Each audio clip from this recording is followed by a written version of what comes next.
এই ভিডিওতে আমি আলোচনা করব যে ভোটার কার্ড বানানোর জন্য বা ভোটার লিস্টের নাম ট্রান্সফার বা সংশোধন বা যাবতীয় কারণে আপনারা অ্যাপ্লিকেশন করেছেন, তারপরে আপনারা রেফারেন্স আইডি পেয়েছেন, কিন্তু এই রেফারেন্স আইডি দিয়ে ট্র্যাক করতে গেলে সমস্যা হচ্ছে, অর্থাৎ আপনারা খুঁজে পাচ্ছেন না। এটা আমাকে অনেকে ফোন করছেন বা অনেকে জানতে চাইছেন, তাই আমি এটা জানাচ্ছি যে কীভাবে আপনারা এই সমস্যার সমাধান করবেন, অর্থাৎ কী কারণে আপনারা ট্র্যাক করতে পারছেন না। তো প্রথমে জেনে রাখুন যে যদি আপনার রেফারেন্স নাম্বার থাকে তাহলে অবশ্যই আপনি অনলাইনে ট্র্যাক করতে পারবেন। সেটা হতে পারে আপনার ফর্ম রিজেক্ট হয়েছে, সেটাও কিন্তু আপনাকে এখানে দেখিয়ে দেবে। আপনার ফর্ম রিজেক্টই হোক আর আপনার ফর্ম অ্যাকসেপ্টই হোক বা সেটা যে অবস্থাতেই থাকুক না কেন, সব কিন্তু আপনি দেখতে পাবেন। কিন্তু যেটা আপনি পাচ্ছেন না, মানে এই নাম্বার দিয়েও আপনি খুঁজে পাচ্ছেন না, সেটা কিন্তু আপনার নিজের দোষে। এবার দোষটা কি সেটা আমি আপনাদের দেখিয়ে দিচ্ছি। তো এখানে আমি একটা রেফারেন্স নাম্বার কিন্তু নিয়ে রেখেছি। এই রেফারেন্স নাম্বারটা যদি আপনারা ভালো করে লক্ষ্য করেন তো এখানে কতগুলো জিনিস দেখতে পাবেন। প্রথমে দেখুন রয়েছে এসের পরে রয়েছে 25, অর্থাৎ এটা হচ্ছে আমাদের পশ্চিমবঙ্গ রাজ্যের কোড। তারপরে এই তাহলে প্রথম তিনটি হচ্ছে আমাদের রাজ্যের কোড, তারপরে তিনটি হচ্ছে আমাদের বিধানসভার নম্বর, তারপরে এই যে জায়গাটা রয়েছে এইটা, ওই জায়গাটাতে আপনাদের ভুলটা অনেক ক্ষেত্রে হয়ে থাকে। এখানে যেটা দেখছেন এটা কিন্তু 0 নয়, এটা কিন্তু হচ্ছে ও, তারপরে রয়েছে 6, তারপরে এন, এই যে বিষয়গুলো। এবার এখানে কি আপনারা ভুল করেন, এই ও এর জায়গায় আপনারা 0 লেখেন। এবার এখানে ও রয়েছে, সব জায়গায় কিন্তু এখানে ও থাকবে না। যে সমস্ত ফর্মগুলো অনলাইনে ফিল আপ করা হবে সেইগুলো এখানে ও থাকবে। যদি কেউ মোবাইলের যে অ্যাপ্লিকেশন রয়েছে ইসিআই নেট, সেখান থেকে যদি ফর্ম ফিল আপ করে তাহলে এখানে কিন্তু মানে ভি লেখা থাকবে। আর যদি কেউ বিএলও অ্যাপের মাধ্যমে অ্যাপ্লিকেশন করে থাকে তাহলে এখানে কিন্তু জি লেখা থাকবে। আর যদি অফিস লগ ইন থেকে এটা অ্যাপ্লিকেশন করা থাকে, এইআরও বা অফিসের লগ ইন থেকে, তাহলে কিন্তু এই জায়গাটায় ডি লেখা থাকবে। তাহলে এখানে কিন্তু ডি থাকতে পারে, ও থাকতে পারে, ভি থাকতে পারে, জি থাকতে পারে। তো এখানে যেটা রয়েছে সেটা এটা হচ্ছে ও। এখানে কিন্তু অনেকে 0 লিখে দেয় এবং সার্চে সমস্যা হয়। এছাড়াও আরও কতগুলো বিষয় আপনারা লক্ষ্য করবেন। তারপরে দেখুন দেখতে পাচ্ছেন যে 6N, অর্থাৎ 6টা এটা হচ্ছে ফর্ম নম্বর, কত নম্বর ফর্মে অ্যাপ্লিকেশন করা হয়েছে সেটা এখানে দেখাবে। তো এই অ্যাপ্লিকেশনটা 6 নম্বর ফর্মে হয়েছে। যদি 8 নম্বর ফর্মে হয় তাহলে এখানে 8 থাকবে, 7 নম্বর ফর্মে অ্যাপ্লিকেশন হলে এখানে 7 থাকবে। তারপরে এখানে দেখতে পাচ্ছেন এন, এই এন এর অর্থ হচ্ছে নিউ, অর্থাৎ নতুনভাবে নাম তোলার জন্য আবেদন। এবার 6 মানে ফর্ম 6 যখন করা হয় তখন সাধারণত 6N এটাই থাকে, কিন্তু 8 নম্বর যখন ফর্ম ফিল আপ করবেন তখন কিন্তু এইখানে ও থাকতে পারে, ডব্লিউ থাকতে পারে, সি থাকতে পারে। কারণ আপনারা জানেন যে 8 নম্বর ফর্মে কিন্তু অনেকগুলো কাজ হয়। তো এখানে কিন্তু আরও অনেক থাকতে পারে, আর থাকতে পারে বা আরও অনেক রকমের বিষয় থাকতে পারে। তো এখানে 8-এর পরে এখানে যদি সি থাকে তাহলে কারেকশান, 8-এর পরে যদি ও থাকে তাহলে অন্য বিধানসভা থেকে শিফটিং, এখানে 8-এর পরে যদি এখানে ডাব্লিউ থাকে তাহলে উইদিন অ্যাসেম্বলি, অর্থাৎ একই বিধানসভার মধ্যে এক পার্ট থেকে অন্য পার্ট। আবার অনেক ক্ষেত্রে এখানে 8-এর পরে আর থাকে, সেক্ষেত্রে রিপ্লেসমেন্ট অফ ইমেজ, এই ধরনের কিন্তু সংখ্যাগুলো থাকতে পারে। এবার 7 নম্বরের বিষয়ে আসি। 7 নম্বর ফর্মের পরেও কিন্তু এখানে সাধারণত ও থাকে, অর্থাৎ 7 নম্বর ফর্মে যখন কোনো নাম বাদ দেওয়ার জন্য অ্যাপ্লিকেশন করা হয় তখন এখানে কিন্তু 7-এর পরে এখানে ও থাকতে পারে। তো এরপরে যে বিষয়গুলো আমরা পাবো সেটা হয়ে যাচ্ছে তারিখ।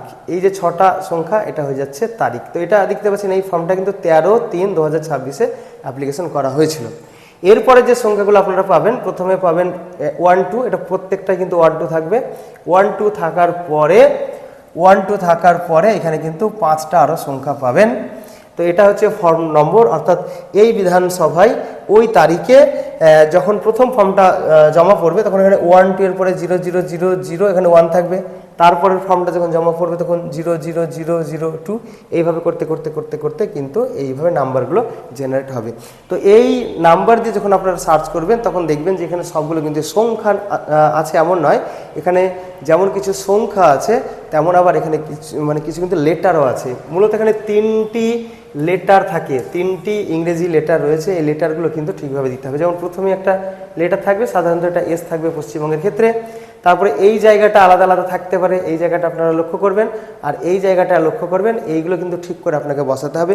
যেটা ভুল করে এই ওগুলোকে 0 বসিয়ে দেয় এবং ট্র্যাক করতে পারে না। যেমন আমার কাছে আজই একটা ফোন এসেছিলো যে স্যার আমি অ্যাপ্লিকেশনটা ট্র্যাক করতে পারছি না।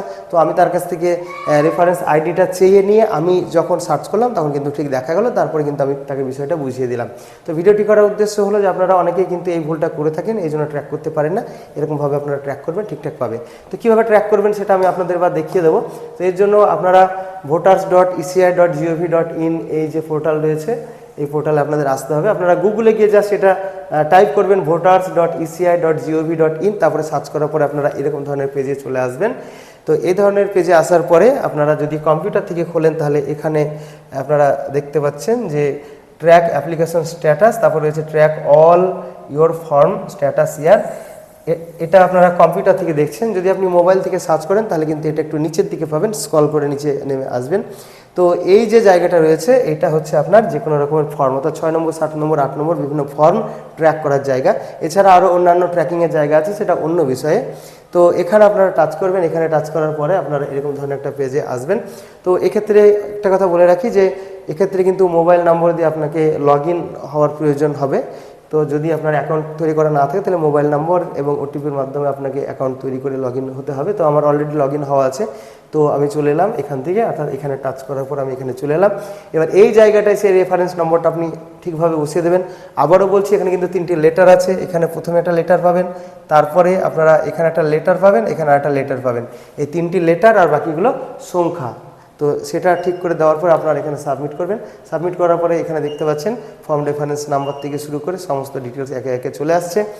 এবার এ সম্পর্কে আরও ডিটেলসে জানতে গেলে আপনাকে এই যে অ্যারো চিহ্নটা রয়েছে এইখানে আপনাকে টাচ করতে হবে। এখানে টাচ করার পর আপনারা এরকম জায়গায় চলে আসবেন। এবার দেখতে পাচ্ছেন এইখানে যে ফর্মটা আমি আপনাদের স্ট্যাটাস চেক করে দেখাচ্ছি, এই ফর্মটা সাবমিট করা হয়েছিল 13/3/2026-এ এবং বর্তমানে এই ফর্মটা কিন্তু বিএলও অ্যাপয়েন্টেড হয়ে রয়েছে, অর্থাৎ বিএলওকে এটা অ্যাসাইন করা হয়েছে ভেরিফাই করার জন্য, কিন্তু এখন এটা বিএলও যে কারণে হোক ভেরিফাই করেনি। তো এটা দেখতে পাচ্ছেন যে 13 তারিখে ফর্মটা, মানে মার্চ মাসের 13 তারিখে এই ফর্মটা সাবমিট করা হয়েছিল, আর মার্চ মাসের 17 তারিখে কিন্তু এটা বিএলও অ্যাপয়েন্টেড হয়েছে। এবার যিনি বিএলও রয়েছেন, বিএলও যখন ফিল্ড ভেরিফিকেশন নামক যে ট্যাবটা রয়েছে বা অপশনটা রয়েছে আমাদের বিএলও অ্যাপে, সেখানে টাচ করলে কিন্তু এই ফর্মটা পেয়ে যাবেন এবং সেখানে গিয়ে কিন্তু এটা ভেরিফাই করে দিতে পারবেন। তো এই হচ্ছে বিষয়। তো এরকমভাবে আপনারা কিন্তু সমস্ত ফর্মগুলো ট্যাগ করতে পারবেন।